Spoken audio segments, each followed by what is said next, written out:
welcome to a revision lecture. Are we on? Yeah, we're on. You Mr. sure? Burns, hello. Hello, Mr. Smithers. All right, what we're going to do is we're going to do some revision of multiple choice questions, particularly those in the last 3 years that students have struggled with. On each question, you're going to see the question, and here's the first one we're going to look at. And importantly, 58% of the cohort, that's 58% of economic students, got this correct. Now, you haven't done any pre-reading on these, have you? No, These are coming to you without any background reading, Mr. Smithers. So we're testing you as well, are we? Of course not. We're testing everyone, I think, all the time. So, the effect on the market for a product A from a rise in the price of a complementary product B will. Now, when I look at this, I want to think of what is a complementary product for product A and B. So, am I thinking pool and water? Am I thinking cars and petrol? Beer and chips. Beer and chips, there you go. Must be the end of term.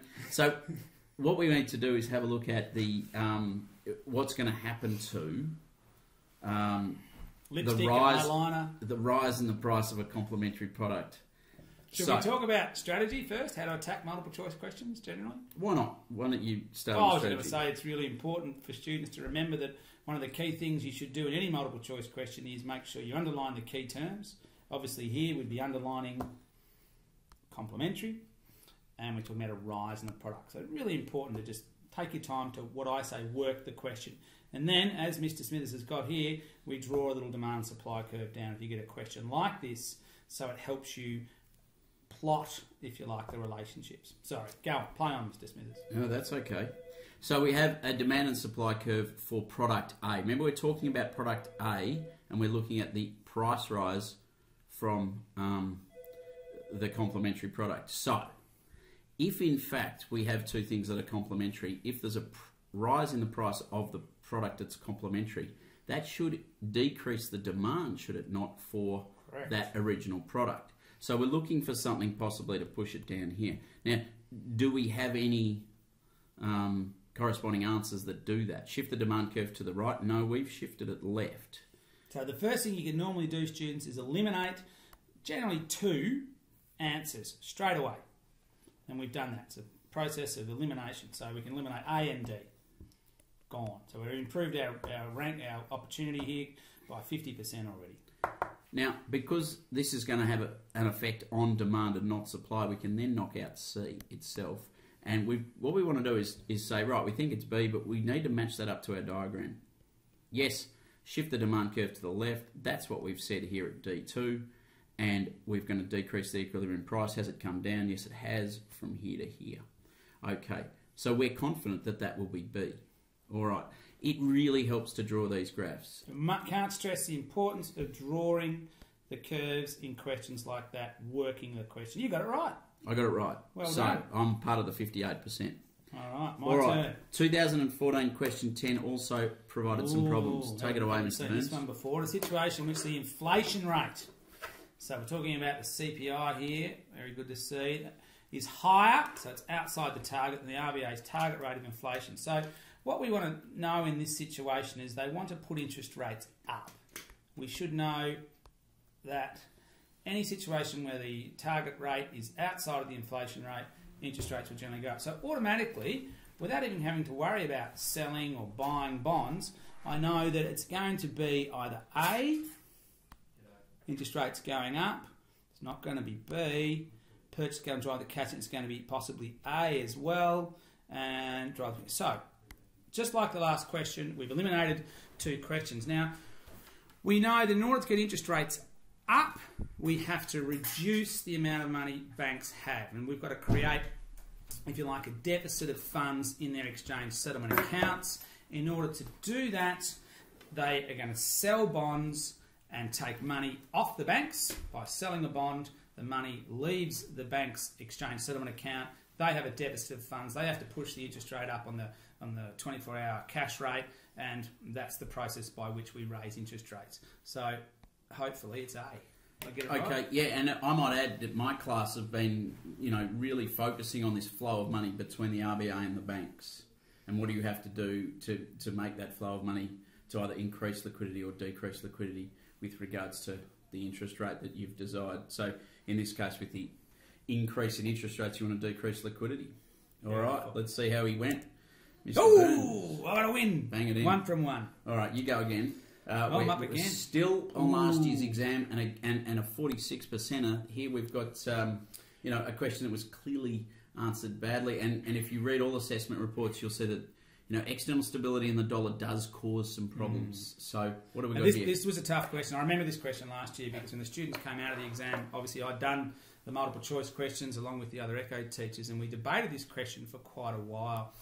Suppose interest rates are increased while the interest rates Australia's are increased while the interest rates of its major trading partners remain unchanged. So it's a relative interest rates question. That's the first thing. We're talking about relative interest rates, the rates of interest between Australia and the rest of the world.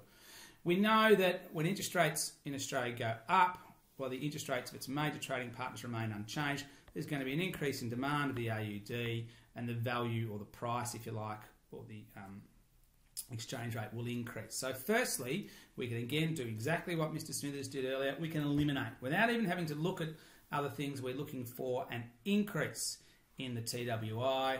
So we can take B out and we can take C out. So again, we've done this process elimination. Now we look, gets a little bit tricky in this question. Supply of Aussie dollars increases and the TWI increases, or the supply of Aussie dollar decreases and the TWI increases. That's what we've got to. We're left with.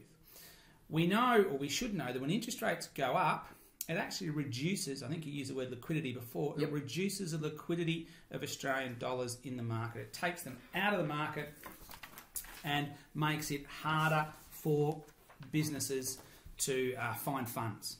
So as a consequence, the supply of Australian dollars within the economy decreases and the price therefore goes up. So the correct response is D, I hope.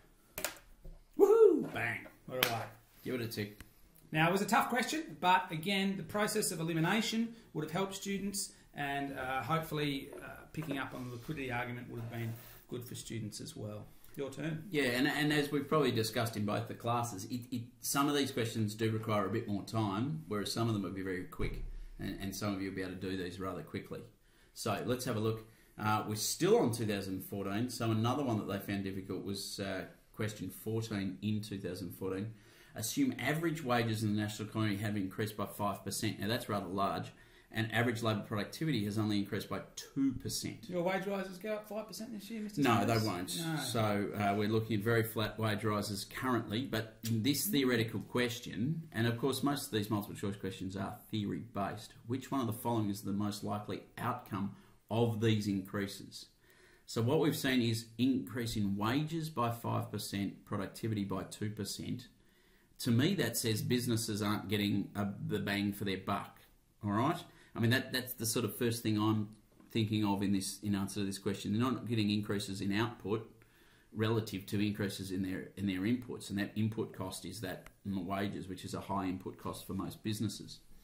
So I'm just going to work through these as they appear to me. An increase in real wages, well, that's already a ring alarm bells right there. All right? We're not going to have an increase in real wages. And we're certainly not going to have a rise in the operating profits of Australian businesses because, as I've just discussed, their costs are going up. We also probably don't have enough information to talk about whether real wages have gone up or not. We've said average wages go up. We don't know the inflation rate. That's right. So therefore, we can't assume real wages have gone up. Inflation could be operating at 10% in this hypothetical economy, which means real wages have fallen. So we don't know.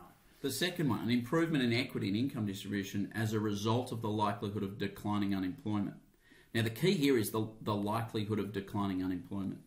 Now, businesses aren't going to recruit more people when their profits are going down or their costs are going up. They're likely to invest in things like technology, not people.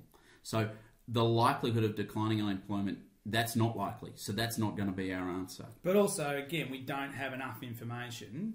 The question doesn't tell us enough, and I read that and go, well, that's not relevant to this question because it doesn't really give us enough information to answer whether unemployment's gone down or up or equity improved. It's a nonsense type answer. Okay, and so then I'm looking at option C, an increase in inflationary pressures, reducing the price competitiveness of Australian exports and import competing goods. Now, this is starting to tick some boxes because I've got inflationary pressures. Yes, if I've got wages going up by 5%, that's going to increase spending and consumption. but aggregate supply is not going to increase because productivity is a measure of supply, and it's not going to increase at a corresponding rate with the information we've been given in this question. So that's ticking a box. Reducing the price competitiveness of Australian exports, that is also ticking the box because basically we've got increased costs to our business. That's going to push up prices. That's going to make us less competitive internationally, all things being equal. So I'm thinking already C, and what have I done there? I'm going to just try and lock that one in. But I will read D because this question's just to make sure. Tricky one. A significant increase in business confidence levels. Well, that's the same as rising operating profits. I'm already knocking that out. I will read the rest, resulting in much higher levels of investment. No, it's not going to happen when you've got wage increases much higher than productivity. If it was the other way around, of course, that's a possibility. But I'm going to lock in C. Now, this is just before we move on. This is a really good example, students, where you have to choose the most correct response.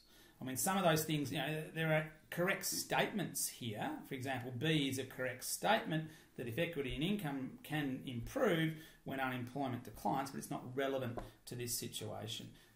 D is a correct statement. There can be, if there is a significant increase in business confidence levels resulting in much higher levels of investment by business owners. That is true. That can happen in an economy.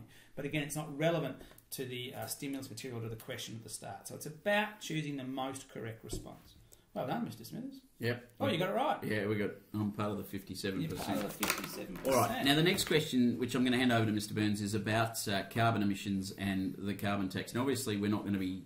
this is 2013. We're going back there.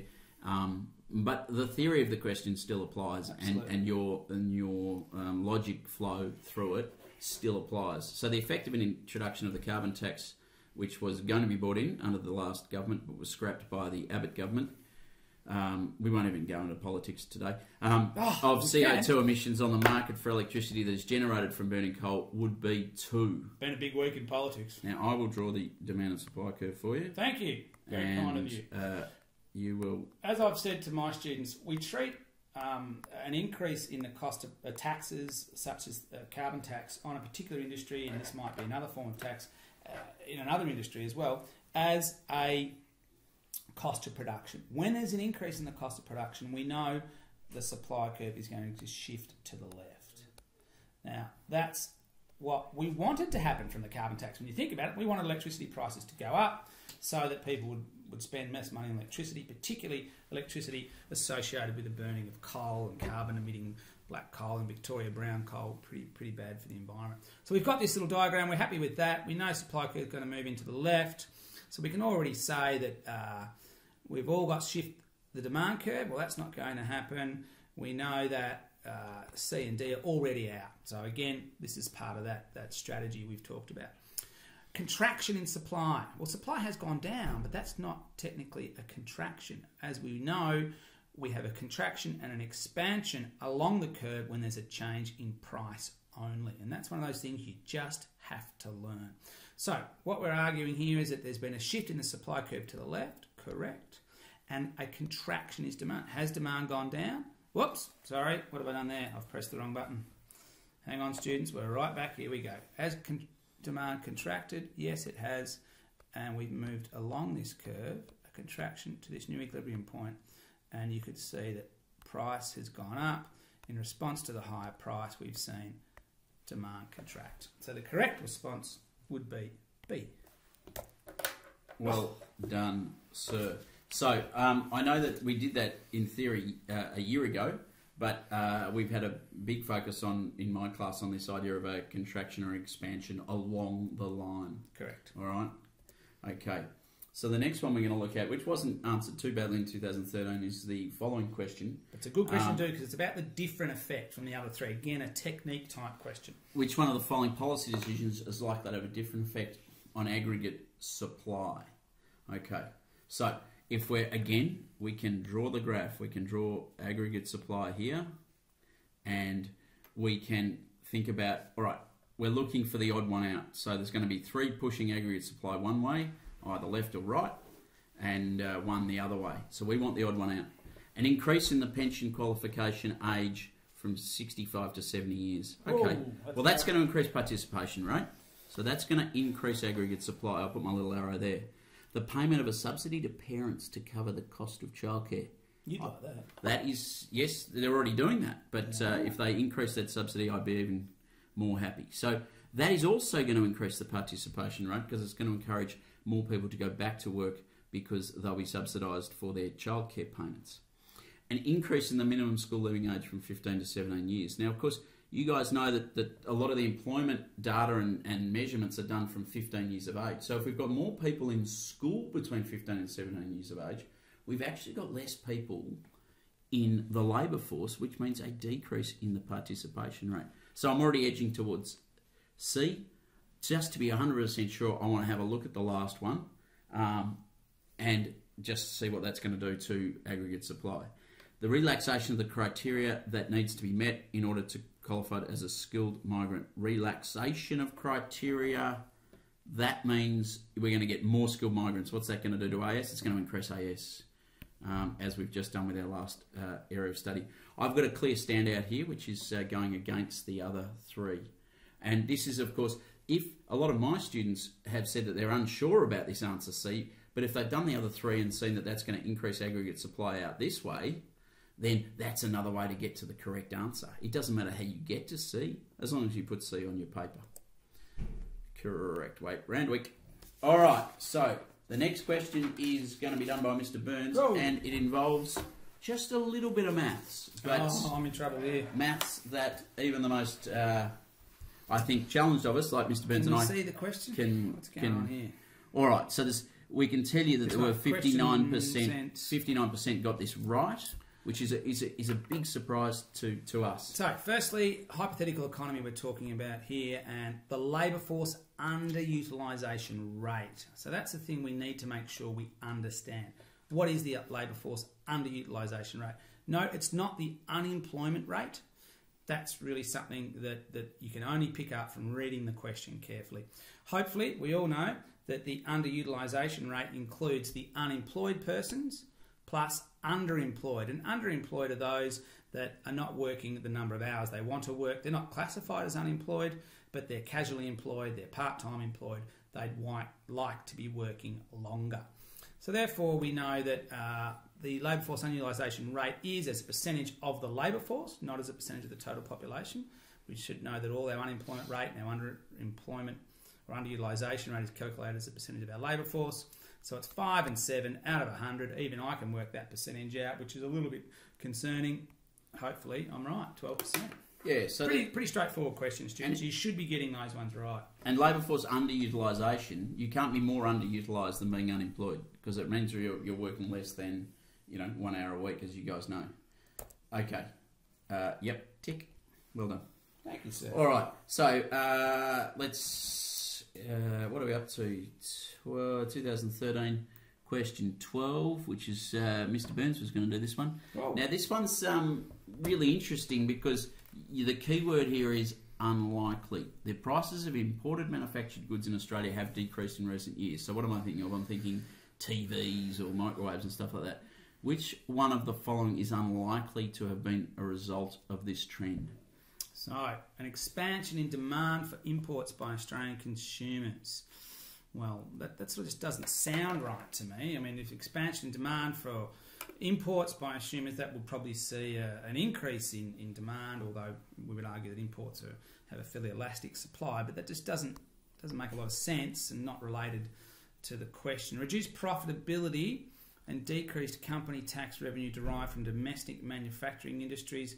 Again, that's probably not going to cause prices to fall. It's not terribly relevant to the question. So we're moving along. We're going increase in the value of merchandise debits, import payments, increase in the current account. Well, that's true, but again, that's not going to be relevant to the question in terms of unlikeliness of this trend occurring. Increased employment in import competing or import replacement, so import competing, import replacement industries such as the Australian car manufacturing industry. So we've seen imported manufactured goods prices fall, an expansion demand for imports of Australian consumers. We're seeing that's not going to have caused that. I'd argue that's going to have to be D. That's the only one that's relevant to this sort of question. Yeah, so- Am I on the right track here? Yeah, you are. Now, the really important thing here is which one is unlikely. So if we've got cheaper cars coming in, then you think of your Hondas, think of your Toyotas coming in from overseas, especially now that they're not going to be made in Australia. Are you going to have increased employment in import competing? No, you're not. And so that is the one that is unlikely. Now, the problem with this question, I think a lot of people get confused with, is the word unlikely in the What's the one way to do it is to go likely. Yeah. And so these things are all likely to happen, because if they're becoming cheaper, yes, we're going to have increased demand for imports like TVs so if and we cars. put likely, we go Tick. tick. Reduced profitability for domestic manufacturing. Yep, that makes sense. An increase in the value of merchandise debits. So what's a merchandise debit, Mr. Smithers? An increase in the value of merchandise debits, that is likely to happen because that's the debits from importing in the and current account. Which is the trade balance. likely to be a result of this trend, decreased, increased employment, no. So that would be, if we took the unlikely bit out of it, so therefore the correct response would be D. Yeah, how you work through that is not as easy as you might think, now that it's been explained, but you've got to find a way to do these questions. This is where your practice comes in. You know, keep going back through VCAR questions. All right, well done, D. In 2012, question 7, they will keep asking questions on relative prices because we, that is you, the students, keep getting this wrong. 47% correct is not a very high one. In the example provided in the table above, the relative price of milk between 2011 and 2012. Now, we've only got one thing to compare against, that's cigarettes. So that's all we've got to play with. We don't have to worry about anything else. So what has happened to the relative price of milk as cigarettes has gone up by $5 a packet? Okay, so it cannot be determined. Well, yes, it can. If this is the only data we're given, we can make a statement. It doesn't remain unchanged because with a given amount of money, you now get more bang for your buck with the milk. So has the milk increased? No, it hasn't. It's decreased. And this must be right, because if this is the only data you're given, which you are, then you can quite simply say that the relative price of milk has gone down while everything else has gone up. Now, the everything else is just the cigarettes, but it's still everything else that we know of. Compared to the other products. And that's the key. You look at that and you can't say, how can the price of milk decrease? It's stayed the same. But it's got to do with the relative nature of it. So when we're comparing, as you know, one product to the price of another product, it changes the signals within those markets, even though the price of the original product in this case has stayed the same. There will be a change in allocation of resources depending upon what's caused the price change, even if one price product stays the same, because the relativity that is important. Did you get it right? Well done. Yep. You're on fire. Tick. All right, well, I've only got one more, so you can take over and tell us. This is a question where I think, looking from memory, you just have to know it or you don't. Which one of the following statements is false? Okay, so these are these sort of questions, students, where if you've done your revision, it's not a test of your IQ or your ability to sort of work through. It's whether you know stuff or you don't know stuff. And clearly, Mr. Smithers has picked up on the point about false. So we're looking for which ones are correct and which ones aren't. Obviously, Tim, you idiot. CPI measures changing the price of retail goods and services research bump. Yes, it does do that. The CPI would be affected by changing the price of commodities such as oil. It would, because it would feed through to things like petrol at the Bowser, and I know Ollie would find that tough because the price for his little Ford would go up, filling it up. The CPI does not include changing the price of imported products. Well, yes, it does. So we go, well, hang on. We know that it does not. The CPI can be affected by changing the value of the Australian dollar. We know it can. So really, that's a pretty poor result. I would have thought a lot more students would have got more than 48%, because that was a fairly straightforward question. And I think it's this double negative that confuses people. So you need to find a way which one's false, and then you need to say, maybe even go through and say true, true, Yeah, good point. false, and then true down the bottom for D. So I think you can use the true false thing when you've got a false in your question as well. Which one did you say? C. C. All right, C is correct. Now, students, that's all we've got for today's video, and that's probably enough. What I did want to say though, and having a look through the multiple choice questions of past exams, they are the best ones. Some of the purchased exams, which are in your exam pack, do have quite peculiar, multiple choice questions that haven't gone through a rigorous sort of proofreading. So don't be too disheartened by the odd doozy. I know that AMAC came across one yesterday in the 2012 Compact exam. In fact, question 9 and 10 there, Mr. Burns and I did not like. And we disagreed with the setter for the right answer, particularly for question 9. So the way to do this is practice. Practice methodically. Use a technique that works for you. And you really, to get a good score, you need to pump out a good score in these because they're worth 2 marks each. And remember, students, you've got to work the question. Don't be lazy. You go back through this presentation, you'll notice that even though we've been doing these questions for a long time, Mr. Smith and I work the question because they are tricky at times and there are things that can slip you up. So don't be lazy. Draw the supply and demand curves. Underline the key terms. Use the true-false thing that Mr. Smith has just showed you. Work each question rigorously. Treat it on its merits. Give it the time it's due because they are worth 2 marks. And really, if you want to be a top student in the exam, you should be aiming for 14 to 15 out of 15 for the multiple choice. All right. We're done? See you next time.